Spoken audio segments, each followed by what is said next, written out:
35 साल हो गए ना शादी हुई है तो ना औलाद है। अस्सलाम वालेकुम पीर साईं। वालेकुम अस्सलाम। पीर साईं 35 साल हो गए ना मेरी शादी हुई है ना मेरी औलाद है। मैं बड़ा परेशान हाँ, बड़ी टेंशन च वदा। बच्चा जी जी पीर साईं। तू बाबे दे दर ते आ गया, परेशानियां सारियां खत्म। तैनू के चाहिदा दस?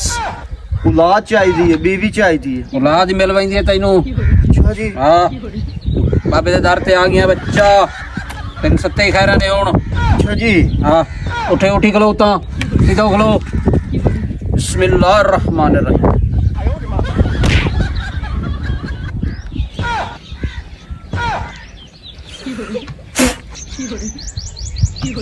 हक